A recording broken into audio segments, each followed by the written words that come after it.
Gbogbo ẹ̀yin tí ẹ bá wo fídíò yìí, ẹ já máa sọ pé no to Sharia law sí comment section. Àwọn mélòó la rántí ní 2 days ago, àbí kí sọ pé lọ́jọ́ Thursday, àárọ̀ Thursday, mo drop fídíò kan tí mo ti mú ẹ̀rí wá reason tí àwọn mùsùlùmí ṣe ń demand fún Sharia law ní Nàìjíríà àti ní gbogbo ilẹ̀ Yorùbá. Tí mo dẹ̀ lọ mú nǹkan tí constitution wa sọ jáde àti bí constitution wa bó ṣe fi ààyè gbà wá láti ṣe ẹ̀sìn tó bá wù wá àti láti fi ẹ̀sìn kan sílẹ̀ bọ́ sí èmi àbí láti ṣe nǹkan tá a bá gbàgbọ́ nínú ẹ̀. Tí mo dẹ̀ mú ẹ̀rí wá wípé reason táwọn mùsùlùmí ṣe ń sọ wípé Sharia làwọn ń fẹ́, òun ni wípé Sharia yẹn òun ò fi ààyè gbà kéèyàn ṣe ẹ̀sìn tó bá wù. Ẹ jẹ́ kí a gbọ́ fídíò àáfàá yìí lórí nǹkan tí Sharia sọ nípa ẹni tó bá fi ẹ̀sìn Islam sílẹ̀. Ẹni tó bá lóun ò ṣe Islam ma tó yapa sáwọn mùsùlùmí wọ́n pa ni o lọ́ngbọ́n yẹn o ayò sí nínú Islam pé mi ń ṣe Islam mọ́ ìgbà tí wọn ò lo Sharia náà lẹ́ẹ̀mọ́ gbọ́ àwọn oríṣiríṣi ẹnìkan ti gba Islam ńgbọ́ ya ó fi lẹ̀ wọ́n ní kí ló dé ó ní bàbá òun ló ní kó o ṣe Islam bàbá òun tún yọ sọ́n lójú oorun ó ní kó o fi lẹ̀. Lábẹ́ òfin ti Sharia wọn kì í fi tipátipá mú yàn di mùsùlùmí àbí èèyàn wò lẹ́rí tá a mú ní tipátipá la ikraha fi ddin a kì í jẹ ní pàṣẹsì àní mú tipátipá pé àfi kó di mùsùlùmí àmọ́ tó bá ti di mùsùlùmí ayò sí pé o lè fi Islam sílẹ̀ kájọ yé wa yàtọ̀ wà láàrin kó tó di mùsùlùmí àti lẹ́yìn ìgbà tí o bá di mùsùlùmí torí nínú òfin tí wọn náà ti gbà ní pé njọ́ tó o bá ti lóò ṣe Islam ma wọn kọ́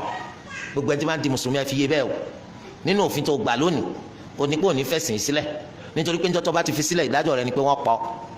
Nígbà tí mo drop fídíò yẹn, ọ̀pọ̀lọpọ̀ àwọn èèyàn ọ̀pọ̀lọpọ̀ àwọn mùsùlùmí ni wọ́n ń bú mi comment section. Mò ń bàwí àwọn jẹ́, mò ń ṣe kinní kan, èmi ò get it right. Ẹgbẹ́ òkùnkùn ní Islam. Ẹ̀jẹ̀ ní ìmí nínú àwọn àfáwà àgàgà àwọn àfáà àwọn alùsùnà yẹn ìmí kọ̀ pọ̀ nínú wọn. Wọ́n kọ́ sọ̀rọ̀ ẹni àwọn ẹ̀jẹ̀ níwò wípé ókè o àwùjọ tẹ̀wà yìí àwọn èèyàn lè ṣì ń gbọ́. Ẹ̀jẹ̀ níwò wípé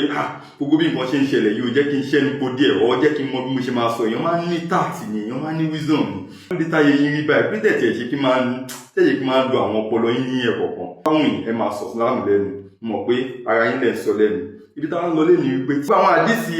tí wọ́n bá change religion yìí tí wọ́n bá change religion ẹ pa yẹn a máa ń fi hàn yín in terms of history gbogbo bí ilé ayé ṣe wà ń gbà yẹn bó ṣe jẹ́ nínú history àwọn máa fi hàn wá bàbá ṣe ń ka normal history yẹn àwọn máa interpret in light of Islam and Prophet Muhammad's history. Tí àwọn àfáwà Ṣàfàdí Gbadébọ̀ máa ń sọ ẹni àwọn sísẹ́kùn kì í sọ ọkọ̀ sọ history tó wà behind wá kọ̀ sọ gbà ọ́ táwọn tí wọ́n ṣe Muslim ti máa fojú burúkú wà àwọn máa fi hàn wá bó ṣe jẹ́ nínú history àwọn máa fi hàn wá. So ẹ jẹ́ ká jọ rin ìrìn àjò yẹn papọ̀ máa máa béèrè àwọn ọ̀rọ̀ kan lọ́wọ́ ChatGPT mo dẹ̀ fẹ́ kí a máa wòye sí àwọn èsì tí ó bá máa fún mi. Okay, ChatGPT, during this time we are discussing, how does an invading army, for instance, treat one of their own, soldier or people, most soldier or people who decided to desert his group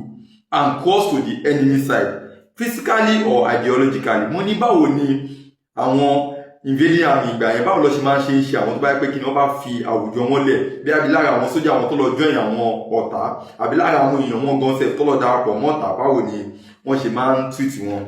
ChatGPT fún mi lésì wípé throughout much of history before 1945 desertion to the enemy whether physically or by openly embracing the enemy's cause was usually regarded as one of the gravest offence. Wọ́n ní kéèyàn fi àwọn gúùpù ẹlẹ̀ kó fi àwọn èèyàn tó ń bá ṣe lẹ́tẹ́jọ́ tó bí ẹ mọ́ ibi tó ti dàgbà kó fi wọ́n lẹ̀ kó lọ join àwọn ọ̀tá gẹ́gẹ́ bí sójà àbí normal person. Wọ́n ní ó jẹ́ ẹ̀sùn tó yẹ pé kí ni ẹ̀ṣẹ̀ tó yẹ kó lágbára nígbà yẹn tí ó lágbára nígbà yẹn. Mo fẹ́ kẹ́ máa wo àwọn kí ni in light of pé these are practices that cuts across cultures. It's not just an Arabian thing. Most armies and states view such acts of betrayal. Most armies and states view such acts as acts of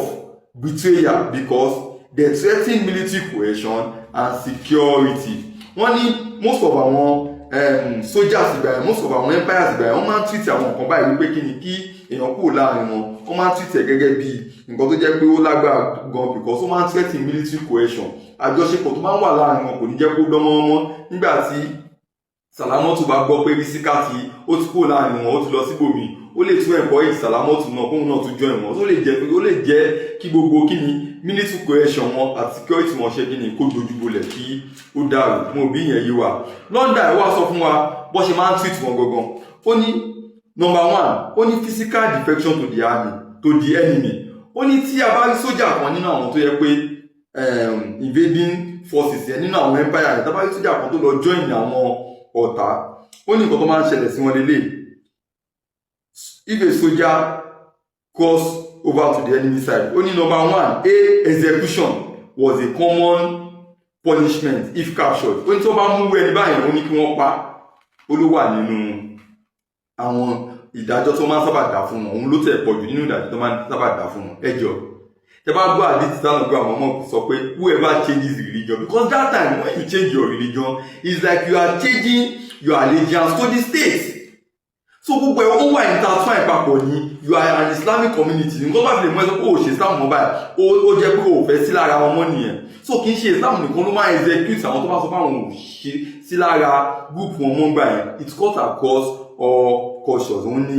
ChatGPT sọ wípé àìjú pé kí ni execution was a common punishment if captured ó ní bí some armies armed shot beheaded or otherwise publicly punishes deserters to deter others ó ní lára àwọn ìjìyà tó wà fún ẹni tó bá fi àárín àwọn àwùjọ tó wà lẹ́tẹ̀lẹ̀ tó lọ bá àwọn ẹlòmíì nígbà yẹn ni wípé kí ni wọ́n máa hangi wọn á yẹgi fún wọn ìmí wọn máa yìnbọn fún wọn tó máa kú dànù ìmí ṣe kí ni wọ́n máa gé orí ẹ̀ ìmí wọn yẹ pé kí ni wọ́n máa punish ẹ̀ ní gbangba to deter others so that àwọn yòókù wọn ò ní join àwọn yòókù ò ní rí nǹkan tó jẹ́ káwọn ṣe so that kò ní jẹ́ pé òun ló máa jẹ́ kí society wọn kó fi crumble so tẹ bá ń gbọ́ táwọn tí àdìsí bá sọ wípé kí ni wọ́n tó bá fi ẹ̀sìn ẹlẹ̀ kọ́kọ́ pa ìtumọ̀ ẹ̀ nìyẹn ó tún wá lọ síwájú ní number 2 ideological defection káàtì wá sọ pé ní òtẹ̀ pé wọ́n tún ṣe sójà ẹni yẹn kò kí ń ṣe sójà ṣùgbọ́n lára àwọn community yẹn ni wọ́n sọ pé kí ni òun fẹ́ bá ń ṣe mọ́sẹ̀ bí mo bẹ ṣe ń ṣe Islam yìí ìhun kíkì yẹn ti sú mi mo fẹ́ máa ṣe bí àwọn ará Romans mo fẹ́ máa ṣe bí Christians ọbẹ ṣe ń ṣe yẹn mo fẹ́ padà sí òǹṣẹbọ báwo ni wọ́n ṣe máa ń tutù wọn ChatGPT ní pé if someone remain physically within their own society tí èèyàn bá wà nínú society ẹ̀ but adopted the enemy's political or religious cause but wá adopt political cause or religious cause enemy yẹn o ti ń kírun tẹ́lẹ̀ wá lóò kírun mọ́ o gẹ́tẹ̀ o wá ní àbọ̀ ìṣà ló fẹ́ máa ṣe ń sìn àbọ̀ wá ní Christian ló fẹ́ máa ṣe ń sìn wọ́n ní kí ló máa ń ṣe fún wọn ChatGPT ní pé they might be accused of treason sedition or collaboration mo fẹ́ kẹ́ note bíbá ṣé mo wípé àwọn tá à ń sọ yìí sìn kì í ṣe sójà kò bá wọn jagun ó kọ̀ wà lára community yẹn ní wá lóhun ò ṣe ohun bá wọn ṣe mọ́ ohun ò ṣẹ̀sìn wọn mọ́ kí ni ChatGPT náà máa ṣe fún they might be accused of treason sedition or collaboration ó náà máa accuse ẹ̀ wípé kí ni ó ń pàdé àpòpọ̀ pé òkò sọ pé òṣè Islam wọn yẹn ìtumọ̀ ẹni pé òun pàdé àpòpọ̀ pẹ̀lú àwọn ọ̀tá bí ó ní punishment range from imprisonment and exile to execution wọ́n ní lára àwọn ìjìyà tó wà fún wọn ní pé kí ni wọ́n máa ṣe kí ni wọ́n máa fi ẹlòmíì sínú túbú wípé ó sọ pé òṣèṣì mọ́ wọ́n máa fi ẹ́ sínú túbú wọ́n máa exile from the land ọkọ̀ ṣe kí ni pé kí ni kí wọ́n pa ẹ́ tó tẹ bá ń gbọ́ táwọn bíbá sọ pé tẹ bá gbà àdìsí táwọn bíbá sọ pé ẹni tó bá fi ẹ̀sìn yẹn sílẹ̀ pé ẹ̀ pa kì í ṣe nítorí pé kí ni it is the practice then later nínú fídíò yìí máa fi hàn wá bí Ọlọ́run ṣe wá fi àlà sí bí Ọlọ́run ṣe bá wọn bó ṣe kó wọn níjànú bó ṣe jẹ́ wípé Islam ò wà nítorí pé kí ni ó yá o by force ẹ gbọ́dọ̀ ṣe ẹ̀sìn máa ṣàlàyé ẹ̀ fún àbọ̀ mo fẹ́ ká kọ́kọ́ mọ̀ wípé that is the practice then that is the norm then and game yẹn lànà bíbá mọ̀ọ́mọ̀ ló bá wọn play because he came in history and he is part of history. So number 4 religious and political communities ó ní before the modern era ó ní kó tó di ayé ìgbà tá a wà yìí religion and political loyalty were often closely linked ó ní kó tó di pé ayé ìgbà tá a wà yìí ó ní ẹ̀sìn àti political loyalty àti pé mo wà lóyà sí ìlú ó ní ìkọ̀kan náà ni kò ṣe separate kò ṣe pé mo jẹ́ Muslim ṣùgbọ́n mi support àwọn ìlú mi ó ní kò sí yẹn kò ṣe pé mo support àwọn ìlú mi ṣùgbọ́n mi ń ṣe muslim o gbọ́dọ̀ jẹ́ muslim o gbọ́dọ̀ support ìlú ẹ̀ bó ṣe wà ń gbà ẹ̀ nìyẹn o gbọ́dọ̀ jẹ́ abọ̀rìṣà o gbọ́dọ̀ support ìlú ẹ̀ o gbọ́dọ̀ jẹ́ christian o gbọ́dọ̀ support ìlú ẹ̀ o ò lè ya méjèèjì. So wá ní leaving one's community to join an enemy group could be seen not as merely as changing belief. Ó ní nígbà yẹn tó bá change tó bá kúrò lọ́dọ̀ àwọn títí ẹ̀ tó join àwọn ẹlòmíì ó ní wọn ò ń rí bẹ́ẹ̀ ní pé èèyàn kàn fi ẹ̀sìn sílẹ̀ lásán but as transferring allegiance to a hostile power wọ́n náà believe wípé kí ni ó ti fẹ́ máa pàdé àpòpọ̀ mọ́ta tó fi sọ pé ò bá wa kírun mọ́ ẹ̀ ó ti fẹ́ máa pàdé àpòpọ̀ pẹ̀lú ọ̀tá ni. Ó wá ní b this helps explain why many society ó ní gbogbo nǹkan tí òun sọ fún mi yìí gbogbo èsì tó ń fún wa yìí ó máa jẹ́ kí ó máa yé wa ìdí tó yẹ pé many societies including Christian kingdom ẹ máa gbọ́ o including Christian kingdom láwọn ayé ìgbà yẹn Jewish communities in certain period àwọn Jewish communities ní àwọn ayé ìgbà yẹn Muslim states ẹ wo bí ChatGPT ṣe kó gbogbo wọn pọ̀ and secular empires ní gbogbo àwọn empire àwọn àbọ̀rìṣà. Only this explains why sometimes they impose severe penalties on those perceived as traitors or collaborators. Ìdí nìyí tó fi jẹ́ pé tí ìgbà yẹn tó bá sọ pé o ṣẹ̀sìn Jewish mà bó lọ mú ọlọ́run míì tàbá máa ń kà nínú báyìí pé o gbọ́dọ̀ lọ pé ọlọ́run míì kó fi mọ níbo ẹ̀ pé kó wá máa sin ọlọ́run yẹn pípa ní ìtumọ̀ ẹ̀ nìyẹn bó ṣe wà láyé ìgbà yẹn wọ́n ti believe pé kí ni ó ṣe máa gbàgbọ́dé fún society yẹn nìyẹn bẹ́ẹ̀ náà ni for Christian empires there bẹ́ẹ̀ náà ni for Muslim empires tẹ bá ìtàn ọgbà mọ́mọ́ sọ pé tó bá fi ẹsẹ̀ ẹlẹ́ pé kọ́ pa ìtumọ̀ ẹ̀ nìyẹn that is the rules of the game then. Náà ẹ jẹ́ ká wá lọ sí àwọn ibi tí Ọlọ́run ti kó wa níjà nínú okùn ẹ rí pé gbogbo àwọn nǹkan tá à ń sọ yìí ohun tí wọ́n fi ń jẹ́ tó fi ń gbé society wọn ró nígbà yẹn tó fi ń jẹ́ kí society wọn tó fi kọ́ńbù gbogbo àwọn nǹkan yìí ló máa ń ṣe gbogbo àwọn penalties yìí ló máa ń inflict tó fi ń jẹ́ kí so that societies wọn ní kọ́ńbù. Náà wọ́n fẹ́ ká lọ sí inú Quran bí Quran ṣe envisage modern era yìí lára pé Quran envisage modern era yìí ni wípé kí ni there should be no compulsion in religion. Evangelist náà mo bí ẹ ti rí wípé kí ni gbogbo nǹkan tí violence tá à ń rí nínú Islam it is situated in the context of empire period gbogbo láti rí yẹn it's not just an Arabian thing it's not just an Islamic thing that is the rules of the game ní gbogbo gbà yẹn. So wọ́n fẹ́ ṣàlàyé fún wa Ọlọ́run tó dá wa ó mọ̀ wípé era kan ń bọ̀ tó jẹ́ wípé kò ní sí war of conquest mọ́ Ọlọ́run kó wa níjà nínú Quran ó kó wa níjà lára àwọn ìjà tí Ọlọ́run kó wa ní wípé kí ni ẹ jẹ́ ká ní wisdom wípé kí ni tóun bá fẹ́ sọ gbogbo ayé di mùsùlùmí òun lè sọ wá di mùsùlùmí. Ó ní